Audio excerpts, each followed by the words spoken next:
Ein Yaakov, and it's page 56b in the Art Scroll. So, brachot. So it says, the Bright introduced the notion that an item seen in a dream may be a precursor to an unrelated but similar sounding concept. So, Tana Rabbanim, you have it yet? 56b. Okay. So, Tana Rabbanim, it says, Haroa Kana B'chalom, one who sees a reed. Wait, do we do this? We said, similar to this. Okay. Haroa Kana B'chalom, one who sees a reed in a dream. Yitzapeh l'chachma, should anticipate the attainment of wisdom. Shneimar, as is written, kaneh chachma. So it's a play on words. You see, kaneh versus kaneh. Kaneh meaning read, kaneh meaning acquire. Same, you're spelling it the same way. Kuf nun hey, kuf nun hey. It's just a change in the vowels. A reed, like is that what you said? A reed? Reed. The reed, yeah. So reed. So if you see a reed in your dream, then you are going to acquire wisdom. And it says, so kanim, one who sees several reeds in a dream, yitzapeh levina. So that person should anticipate in getting understanding. Why?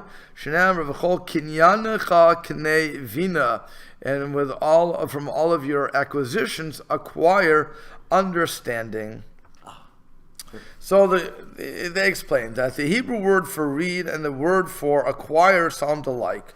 Thus, a connection is made to the verse which describes the acquisition of wisdom. Maharsha suggests that our Brighter is not referring to one who saw a reed pictured in his dream. Indeed, the import of the pictured reed has just been described by Rabbi Yishmael ben Levi as having different connotations. Excuse me. So rather, the Gemara now refers to one who envisions the Hebrew word for read, kaneh, spelled out in the written form. It is this vision which is associated with the alternative meaning of kaneh. So, okay, fine. So you envisioned the Hebrew word for read. You saw the word read, kaneh, in your dream. That's what you saw. You're reading a book, I guess, or you're reading the Torah, maybe. I'm not sure what you're reading in your dream, but you saw the word kaneh. Then it says, the second part is, if the reed is linked to the notion of acquisition, then it follows that many reeds would correspond to many acquisitions. In the present verse, we find the notion of acquisitions linked with understanding. Hence, the dream vision of many reeds is taken as an omen for understanding. Okay. So now, having mentioned the vision of the reed as an auspicious sign, the Gemara ascribes a similar positive significance to other phonological related visions. So, Amar of Zera, Kara, Kira, Kanya. There you go. A gourd, which is a kara, a heart of palm, which is a kora or wax kira, and a reed kanya, kulu ma'alu chelma. All are favorable omens in a dream. Excuse me. And he explains for the heart of the palm, as a palm tree grows. Each year, the new growth in the palm heart section is soft and edible. By the next year, though, it hardens into a wood-like substance. The word for gourd is daluin, similar to the sounding of the first two words in the verse. Dalu eina lamarom. My knees were. Oh, I'm sorry, we're not there yet. Okay, I'm sorry. So, Tanya, the Gemara adds, Ein maran deluin ela lemisha hu yarei shemaim below kolcha. Gourds are shown in a dream only to one who fears Hashem with all his might. And here he explains the Hebrew word deluin is similar sounding to the first two words in the scriptural verse. Dalu einai lamarom. My eyes were raised on high. These words were spoken by the devout King Chizkiah as he was beseeching God to have mercy on him and cure his severe illness. The Gemara thus associates gourds with the piety of King Chizkiah. Rav Nisan Gaon theorized that although gourds are among the largest of fruits, they nonetheless grow low on the ground. In this way, they are similar to a God-fearing person who, despite his great distinction and virtue, retains a sense of humility. So now the Gemara says, "Haroeh shor b'chalav." If you see an ox in your dream, Yashkim v'yomer, he should get up and say, "Bechor shoro hardalo." He is like a firstborn ox. He is noble. Kodem shikadmenu basukacher. Before another verse comes to his mind, namely, ki yigach shor et ish. If an ox shall gore a man, that's a bad omen. If your ox gores a man, it means you're going to owe money. And when it comes to Bechor Shor, as he explains, these words were uttered by the part of Moshe's bracha to the blessings of Ephraim and Menashe. And Rashi is the image of a firstborn ox as an allusion to Joshua, a leader who descended from Joseph, who with the strength of an ox would crush opposing kings in war. Okay, good. So now, Tana Rabban, the rabbis learned in a Braita, Chamisha Devarim, 5 things, Namru Bishwa, were said about an ox that we see in a dream. 1, Ha'ochel mivzaro mit asir. If one dream sees that he's eating of its meat, that person will become wealthy. There you go. So if you dream you're eating ox meat, I don't know what ox meat tastes like. Did anybody ever have ox meat? Probably like a cow. Similar, I would guess. I don't know. An ox is a tougher animal, no? A what? Tougher. Oh, I mean, yeah. I would guess it's tougher. Because it works, you mean? Yeah, I guess. It makes sense. It's harsher meat. Cows just stand around. Right. And go moo. Right. Okay. So, Negacho, if a person dreamt that the ox gored him, Havian lebanim shemenachim b'Torah. Oh, beautiful bracha here. He will have sons that gore one another in the study of Torah, which means, he explains, the Talmud often uses vivid metaphors of confrontation to portray the thrust and bearing nature of debates between scholars in matters of the Torah. Here, the Gemara uses such a metaphor to illustrate a son studying Torah with his siblings. The brothers' vigorous attempts to refute each other's positions are likened to an ox goring another ox. Now, this is something that's very interesting when you're learning Torah. And it seeps into our discussions even. Okay, when you're learning Torah, you present your point of view, and I say no. Immediately I say no. It's like this, you're saying no. I'll prove you wrong. I'll give you 50 proofs you're wrong. Okay, so now what happens is you tell me a story. I say I have a better story than that. It's all part of this. It's not a one-upsmanship. At least it shouldn't be. More that we're trying to get to the truth. But what it turns into is a very confrontational type of learning style, which is not understood by many, and so much so that I remember there was a story that when I think it's the mayor that was in Shanghai, the mayor yeshiva was in Shanghai, I believe, but they were traveling on the train. So the story goes that the non-Jew commenting, I said, I didn't understand it. These guys were yelling at each other, ready to kill each other. And then what happened, they would close their books, their big heavy, and they would be the best friends. It didn't make sense to them. But that's where this is coming from. Okay, that we have this concept of where we have to argue it out but for the sake of, not for the sake of being right, but for the sake of understanding the Torah correctly. That's why it says in Pirkei Avot, I believe it's Pirkei Avot, that if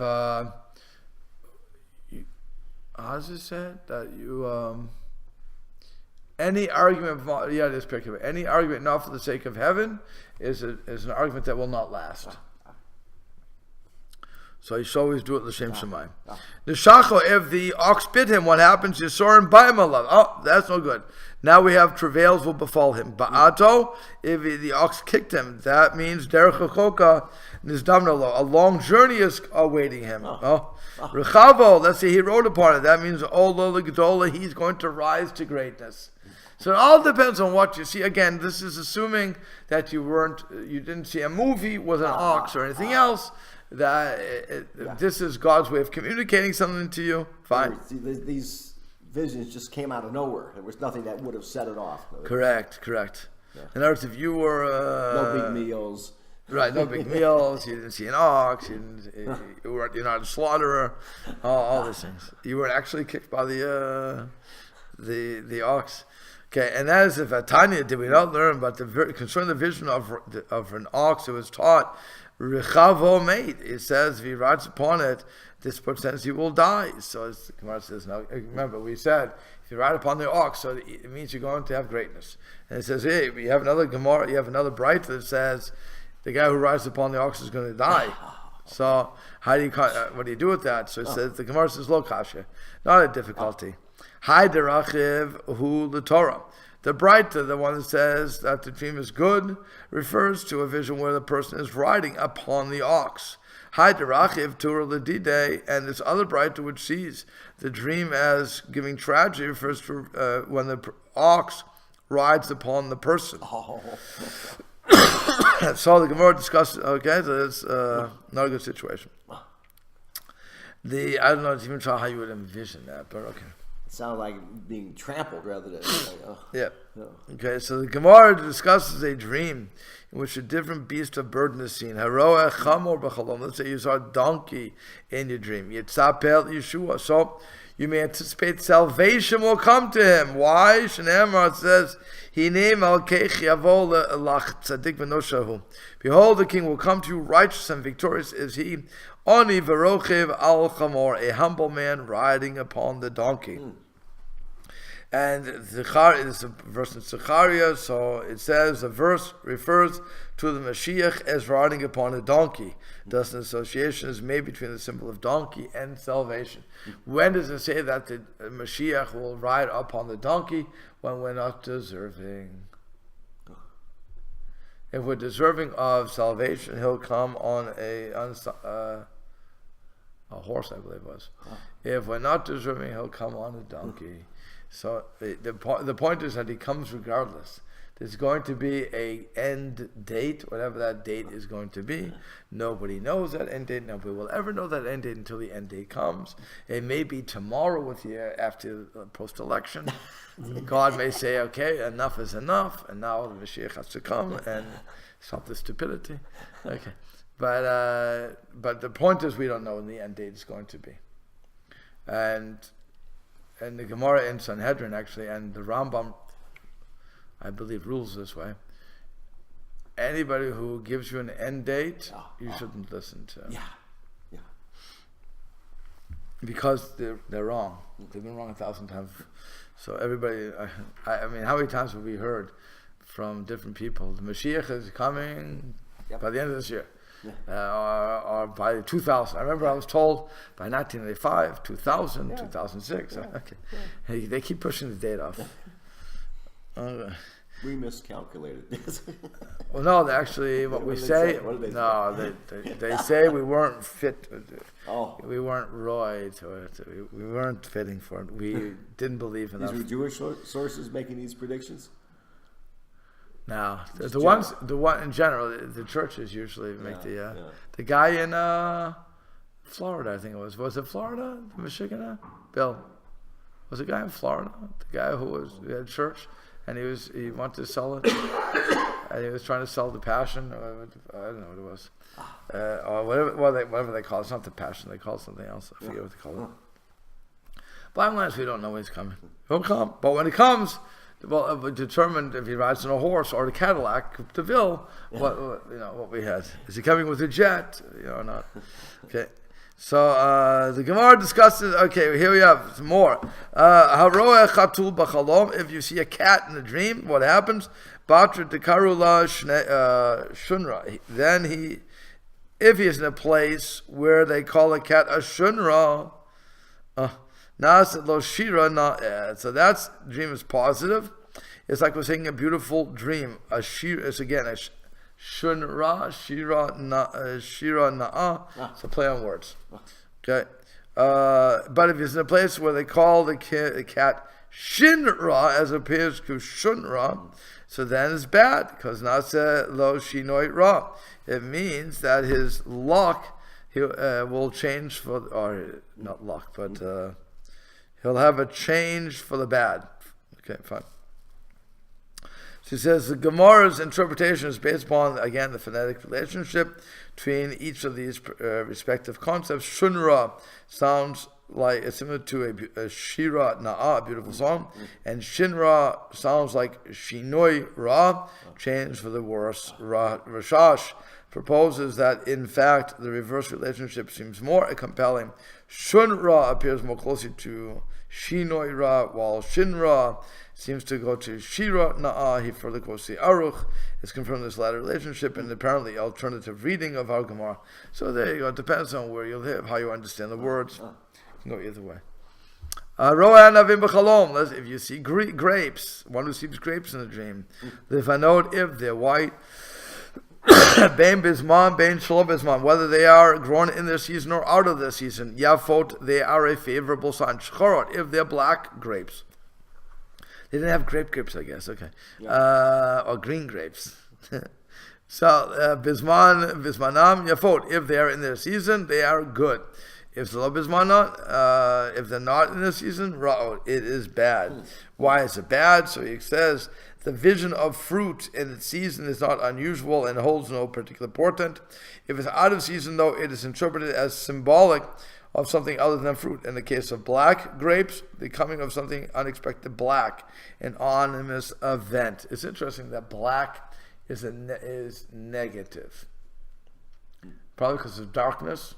That's why black probably becomes a negative, or the Black Death. There's a lot. We identified dark.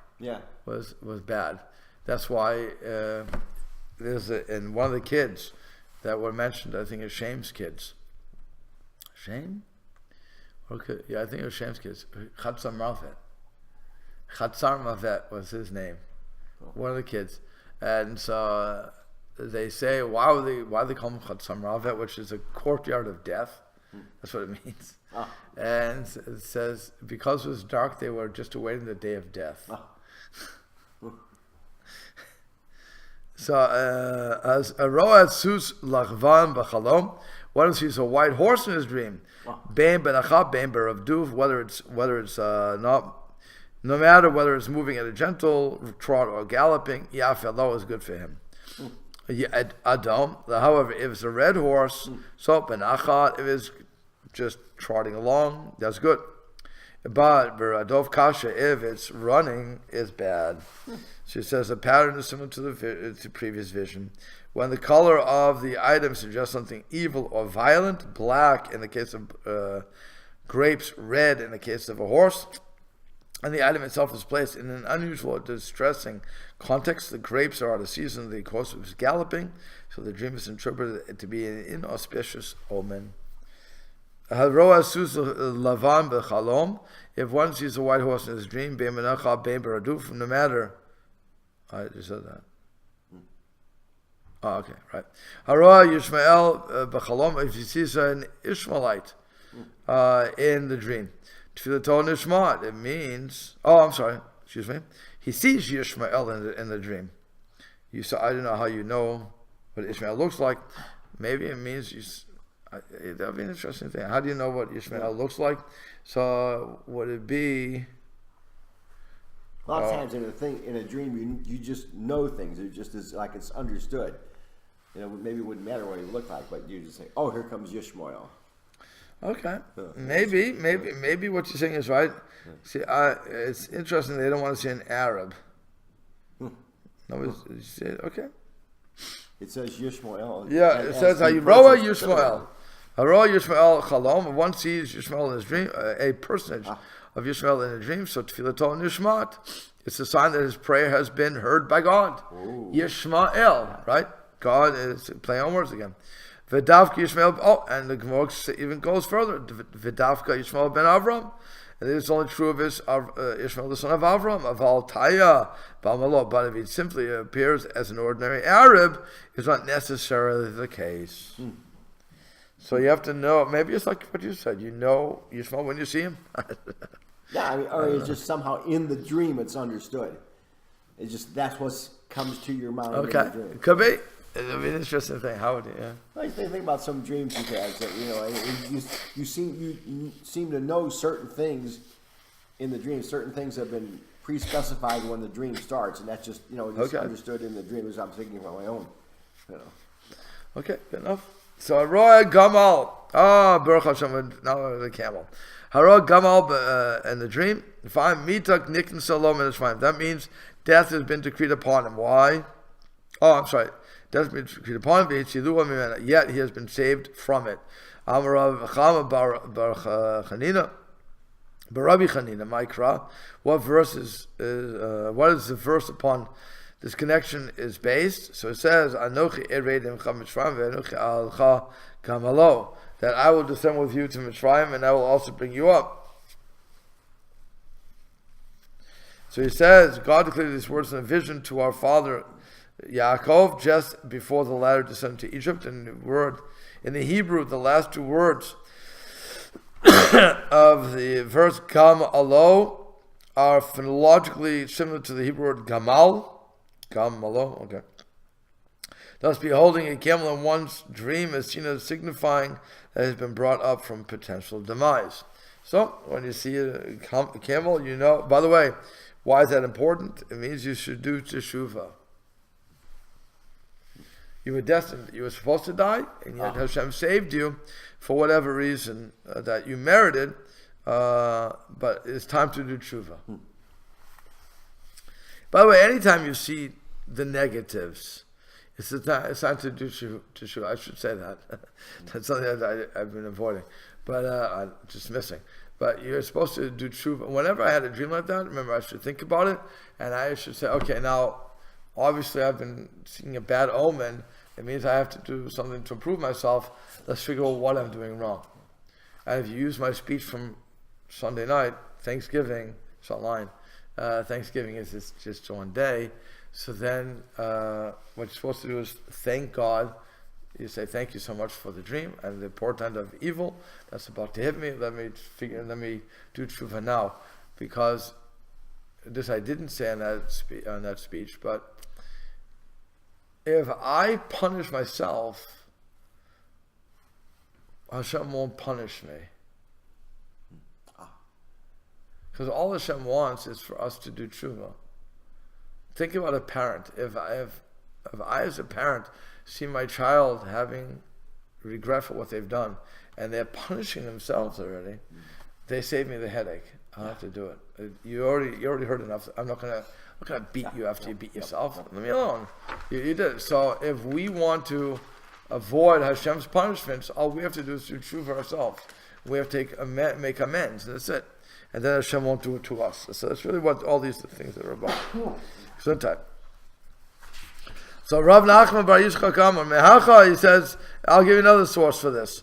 It says, Gam Hashem he'avir chatatcha lo tamut. So too, Hashem commuted your sin, you shall not die. And with these words, Nathan the prophet informed King David that since he had admitted his guilt, God would not kill him on account of on the sin of Bathsheba.